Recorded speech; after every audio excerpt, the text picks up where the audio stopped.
భారతదేశానికి టెక్నాలజీ ఫలితాలను అందజేసిన గొప్ప వ్యక్తి రాజీవ్ గాంధీ అని ముస్తాబాద్ మండల కాంగ్రెస్ పార్టీ అధ్యక్షులు బాలరెడ్డి పేర్కొన్నారు.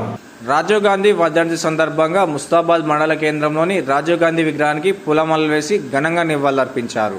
సందర్భంగా వారు మాట్లాడుతూ దేశాన్ని గొప్ప పథంలో నడిపించేలా దిశానిర్దేశం చేసిన టెక్నాలజీ ఆధ్వర్యంలో రాజీవ్ గాంధీ అని యువతరంలో మార్పు కోసం కంప్యూటర్ టెక్నాలజీ దిశగా దేశాన్ని ముందుకు తీసుకెళ్లాడని పేర్కొన్నారు.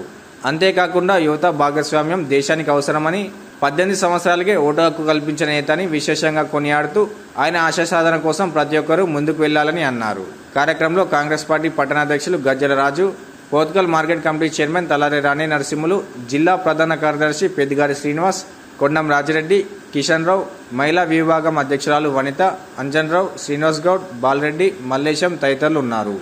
వారి యొక్క ఆశయాలను మనము వెన్నపట్టుకుంటూ మరి ముందు తరానికి కూడా మనం అందించి ఈ యొక్క గొప్ప నాయకుల వర్ధంతులు కానీ జయంతులు కానీ మనందరూ తెలియాల్సిందిగా మరి వాటి అడుగుదారుల్లో మనందరం నడవాల్సిందిగా విజ్ఞప్తి చేస్తూ మరి ఇందులో పాల్గొన్నందుకు రాజీవ్ గాంధీ గారి 33వ వర్ధంతి మండల కేంద్రంలో ఘనంగా నిర్వహిస్తున్నాం. మరి వారి యొక్క ఆశయ సాధన కోసం ఎల్లవేళలా పనిచేస్తామని చెబుతూ మరి వారు చేసినటువంటి సేవలు భారతదేశానికి అమోఘం.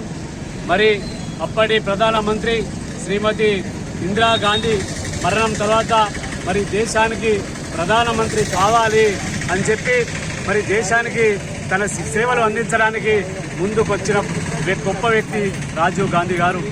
అప్పటికే మరి వారి తల్లిని హతం చేయడం, మరి ఈయన ప్రాణాలు కూడా భారతదేశం కోసం ఎప్పటికైనా సోనియా గాంధీ గారు మరి నీ ప్రాణాలు కూడా తీవ్రవాదులు తీస్తారని చెప్పినప్పటికీ కూడా నా ప్రాణాలు ఎప్పటికైనా కాలంలో కలిసిపోవాల్సిందే అని చెప్పి ఈ దేశానికి నేను సేవ తప్పకుండా చేస్తా, నన్ను చంపినా సరైనటువంటి ఉద్దేశంతో భారతదేశానికి వచ్చి ప్రధానమంత్రి అయి బాధ్యతలు తీసుకొని అనేకమైనటువంటి సంక్షేమ పథకాలతో పాటుగా అభివృద్ధి కార్యక్రమాలను తీసుకున్నాడు.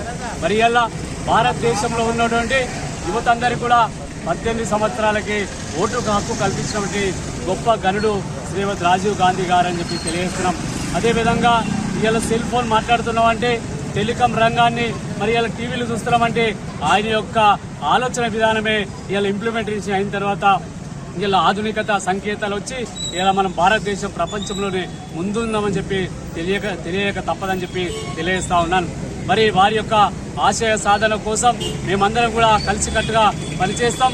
మరి చివరి దశలో మరి ఎన్నికల్లోకి పోయినప్పుడు తమిళనాడులోని పెరంబూరు ప్రాంతంలో మరి ఎల్టీటీ తీవ్రవాదులు బాంబు పేల్చి వారి ప్రాణాలు తీయడం చాలా బాధాకరం.